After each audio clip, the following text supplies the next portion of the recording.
농지를 개발할 때는 전용 비용이 들어가는데 이게 이제 명칭이 하나로 통합돼서 농지 보존 부담금이라고 합니다. 이게 이제 어떤 내용이냐면 여기에 농지가 있는데 만약에 이 농지를 개발을 했다. 10,000평의 농지가 있었는데 10,000평의 농지가 있었는데 개발을 했다. 국가 차원에서는 이 농산물 수확량이 줄어들었잖아요. 그러니까 이거를 다른 데에 농지를 똑같이 조성을 해야 된다. 그래서 대체 농지 조성비 뭐 이렇게 부르기도 했는데 이런 명분으로 뭐다? 이제 세금을 걷는 거예요. 그래서 이게 얼마다? 이제 조정 비용은 농지 보존 부담금이라고 명칭이 이제 통일이 되었습니다. 그래서 농지 보존 부담금 조정 비용이 같이 부르는데 우리는 실무에서는 보통 전용비라고 이렇게 통일해서 부릅니다. 그래서 농지 보존 부담금은 개별 공시지가의 30% 곱하기 면적, 이렇게 조정비를 내게 되어 있고요. 최고 상한선은 제곱미터당 5만원이 최고 상한선입니다. 그래서 하나 예시로 계산을 해보겠습니다. 부산 이제 강서구에 강서구청역이 들어왔고요. 여기 들어오다 보니까 여기가 다 농지였는데 여기는 원룸이 들어왔죠. 농지를 조정해서 이미 원룸이 들어왔고요. 이 땅은 여전히 토지용계획 확인서를 보니까 농지예요. 그래서 이걸 보니까 공시지가가 얼마? 784,400원 곱하기 30% 곱하기 면적이니까 727제곱미터 하니까 1억 전용비용이 1억 7,100만원대가 나오죠. 그래서 이렇게 비싸면 아무도 조정을 안 하려고 할 거 아니에요. 그러니까 최고 상한선을 정해놨다. 어떻게? 5만원으로. 그래서 784,400원 곱하기 30%를 하니까 제곱미터당 235,320원이 나오죠. 이거를 제곱미터당 5만원으로 정해놨다. 그래서 5만원 곱하기 727제곱미터 하니까 3,635만원이 나온다. 이게 이제 농지 전용 비용입니다. 농지 보존 부담금. 그래서 이게 맞는 계산법이라는 거고요. 이렇게 이제 농지를 대지로 개발하기 위해서는 전용비, 그 다음에 뭐 설계비, 토목공사비 이렇게 들어간단 말이에요. 그래서 농지 같은 경우에는 어떻게 이제 가격을 보는 방법이 있느냐, 가장 효율적인 방법을 알려드릴게요. 보통 이제 건물을 짓기 위해서는 우리가 대지가 돼야 돼요. 그래서 대지는 땅값이 어느 정도 나와 있는데 농지 가격을 계산하기가 힘들단 말이에요. 그래서 대지 가격은 뭐냐? 원래 대지가 없었을 거 아니에요. 아까 여기 원룸 옆에 있는 요 땅을 보면, 요 원룸을 보면 원래는 농지였을 거예요. 여기가. 그런데 원룸을 짓고 공장을 짓고 할 거 아니에요. 그래서 이제 농지를 대지로 만들기 위해서는 농지를 돈 주고 사고 그 다음 개발 비용이 들어가고 리스크 프리미엄이 합쳐진 게 결국 대지 가격이다. 그러면 농지의 가치는 뭐다? 인근 대지에서 전용 비용 및 인허가 리스크 프리미엄을 빼주면 농지의 가치가 나오는 거예요. 그런데 매번 이렇게 전용비를 계산해서 계산하기가 힘들기 때문에 농지 효용 비율을 정합니다. 그래서 이제 보면 농업진흥구역 중에서는 진흥구역, 보호구역, 그 다음에 외지역의 농지가 있죠. 그래서 인근 대지의 상대 농지죠. 60%, 절대 농지는 30%, 그 다음에 농업보호구역은 40%인 거예요. 그래서 인근 대지가 100만원이라면 외지역의 농지는 60만원, 농업보호구역은 40만원, 진흥구역은 30만원이 되는 거예요. 그래서 하나 예시로 보면 이제 진흥구역의 농지가 8만원에 나왔는데 인근 대지는 땅값이 평당 30만원 정도 하더라. 그럼 투자 가치는 어떻느냐? 인근 대지 곱하기 효용 비율 30%를 하니까 9만원이 나오죠. 그래서 약 11% 정도가 저평가되어 있다. 가격은. 그러나 이제 농업진흥구역은 절대농지를 했죠. 그래서 저 같은 경우에는 이게 해제되지 않는다면 안 사요. 근데 해제될 가능성이 있다 하면 살 수 있겠죠. 그때 가치를 어떻게 평가하냐? 이렇게 계산할 수가 있다라는 겁니다. 그럼 우리 외지역의 농지가 이제 우리가 투자해야 될 농지이기 때문에 이걸 어떻게 보냐? 인근 대지가 제곱미터당 100만원이다. 그런데 현재 40만원에 나왔다. 그러면 이제 인근 대지 가격 곱하기 효용 비율 60%를 해서 60만원이 나오죠. 그러면 40만원에 나왔다는 거는 33% 정도 저평가되어 있다. 근데 만약에 인근 농지가 70만원이다. 그러면 고평가되어 있구나. 대지를 사는 게 더 낫겠구나. 이렇게 평가를 할 수가 있습니다. 다음 이제 농지투자법에 대해서 살펴보겠습니다. 하면 이제 우리가 실무에서 농지를 투자할 수 있는 방법은 세 가지가 있는데, 첫 번째는 그냥 개발가치, 투자가치가 높은 농지를 사는 방법. 두 번째는 틈새 시장을 공략하는 방법. 세 번째는 팔자가 바뀌는 농지를 사는 방법이 있어요. 첫 번째, 개발, 투자가치가 높은 농지. 아까 조금 전에 배운 대로 농업진흥지역 외지역의 농지를 처음부터 투자를 하시는 거예요.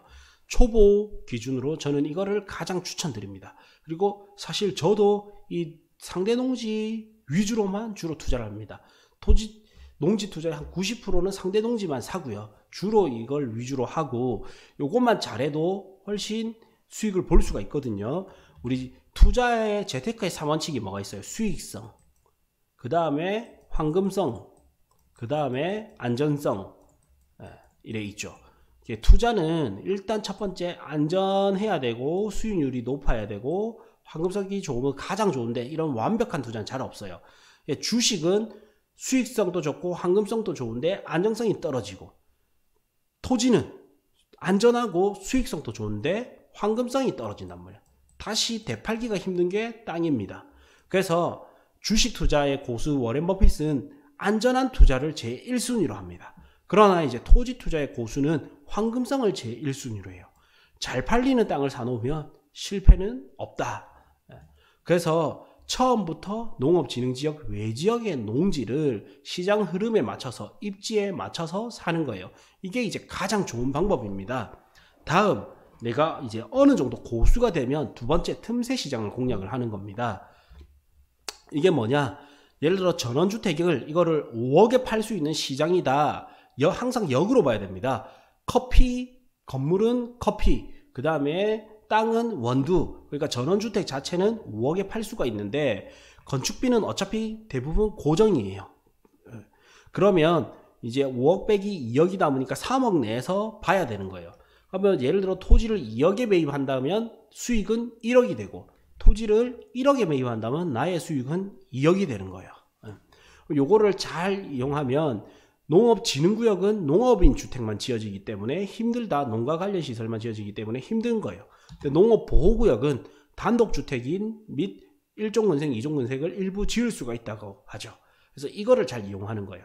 농업 환경에 저해만 안 된다면, 수질 오염에 저해만 안 된다면 단독주택도 지을 수가 있거든요. 그러면 어차피 같은 가격에 팔릴 거면 땅을 싸게 사는 게 좋은데, 농업보호구역은 농업 환경을 보호해야 되기 때문에 또 자연경관이 예쁜 곳이 많아요. 그래서 단독주택을 짓기 유리한 땅에 보호구역이 많이 있습니다. 그래서 전원주택이 성공하는 곳은 조망권이 나오는 곳, 환경이 좋은 곳, 주거환경이 좋은 곳, 그 자연경관이 좋은 곳, 다음 도심과의 거리가 가까운 곳이 전원주택의 승부처단 말이에요. 너무 도심지에서 멀리 떨어지면 안 좋아요. 도심지에서 1시간 이내 30분 전후의 거리가 가장 좋으면서 주거환경이 좋은 곳, 자연환경이 좋은 곳을 선호한단 말이에요. 그러면 인근 대지가 100만원 기준에 이렇게 형성이 된다 했죠. 그러면 내가 굳이 농업진흥지역 외지역의 농지 200평을 1억 6천 주고 살 필요, 1억 6천 보호구역이 이제 40만원이라면, 대지가 그렇다면 이제 곱하기 2를 해서 내가 여기에 농업진흥구역은, 보호구역은 80만원이고 외지역의 농지는 120이라면 굳이 이거를 살 필요가 없는 거예요. 어차피 전원주택 5억에 팔 수 있는 값은 똑같다 하면 보호구역의 농지를 단독주택이나 근린생활시설을 지을 수 있기 때문에 이거를 위주로 보는 겁니다. 이게 나중에 개발자는 싼 맛에 더 살 수 있다. 내가 개발을 할 거라면 훨씬 유리하겠죠, 보호구역이. 네. 다음 세 번째, 팔자가 바뀌는 농지를 공략하는 방법. 뭐냐? 이제 절대 농지라서 개발하기 힘든 땅을 상대 농지로 바뀐다. 농업진흥지역 외지역으로 바뀐다. 규제가 해제된다. 이런 농지를 보는 거예요.